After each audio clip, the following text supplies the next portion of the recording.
Program Studi Akuntansi Syariah 3, Fakultas Ekonomi dan Bisnis Islam.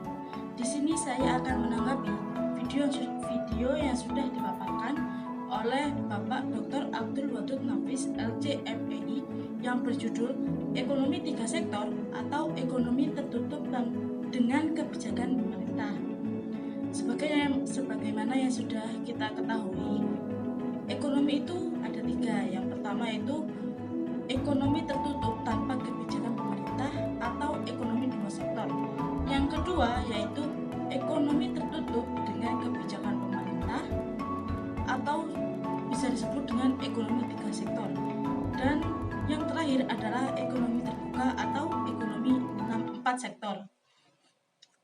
Di video atau pembahasan kemarin kita sudah membahas tentang ekonomi 2 sektor atau ekonomi tertutup tanpa kebijakan pemerintah.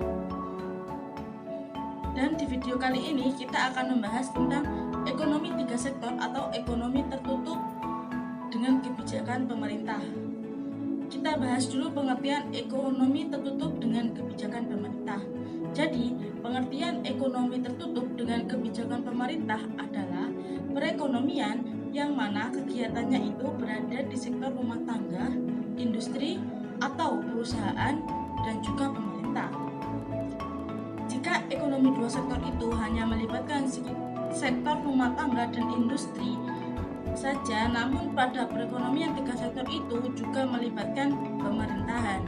Baik, mari kita simak alur atau mekanisme dari sistem perekonomian 3 sektor atau ekonomi tertutup dengan kebijakan pemerintah. Jadi, pada diagram tersebut dijelaskan bahwa RTK atau rumah tangga konsumen mengirimkan faktor-faktor produksi kepada RTP atau rumah tangga produsen. Berupa apa? Jadi bisa berupa tanah, tenaga kerja, modal, dan juga skill atau keahlian. Kemudian rumah tangga produsen mengirimkan barang dan jasa kepada rumah tangga konsumen untuk dikonsumsi dan digunakan. Pendapatan rumah tangga konsumen dari rumah tangga produsen itu berupa sewa tanah, upah tenaga kerja, bunga, modal, juga laba. Kemudian rumah tangga produsen belanja kembali pada rumah tangga konsumen berupa faktor-faktor produksi tersebut seperti yang sudah dijelaskan tadi, seperti tanah, tenaga kerja, modal, dan juga skill atau keahlian. Kemudian rumah tangga konsumen dan rumah tangga produsen di sini sama-sama membayar pajak kepada pemerintah. Setelah itu, rumah tangga negara atau pemerintah itu sebagai timbal balik memberikan pelayanan atas fasilitas dan juga subsidi kepada rumah tangga konsumen dan rumah tangga produsen. Jadi, dengan adanya campur tangan pemerintah itu menimbulkan 2 perubahan penting. Apa saja sih perubahan penting itu? Perubahan penting yang pertama yaitu pungutan pajak yang dilakukan oleh pemerintah bisa kita simpulkan dengan T. Di sini menambah pengeluaran agregat atau AE pada industri dan juga rumah tangga. Yang kedua yaitu pajak memungkinkan pemerintah melakukan pembelanjaan dan akan menaikkan pembelanjaan agregat. Selanjutnya yaitu aliran baru dalam sirkulasi aliran pendapatan.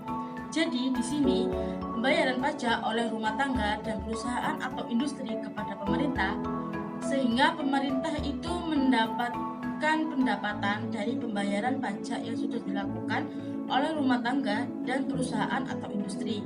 Selanjutnya yaitu pengeluaran pemerintah ke sektor perusahaan, yakni pembelian barang dan jasa yang diimprovisi oleh perusahaan.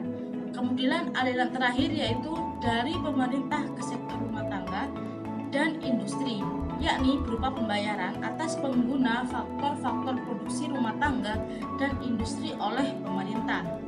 Pembahasan selanjutnya yaitu pendapatan yang diterima oleh rumah tangga akan digunakan untuk 3 tujuan. Yang pertama yaitu ditabung, bisa disimbolkan dengan S. Yang kedua yaitu membayar pajak, bisa disimbolkan dengan T.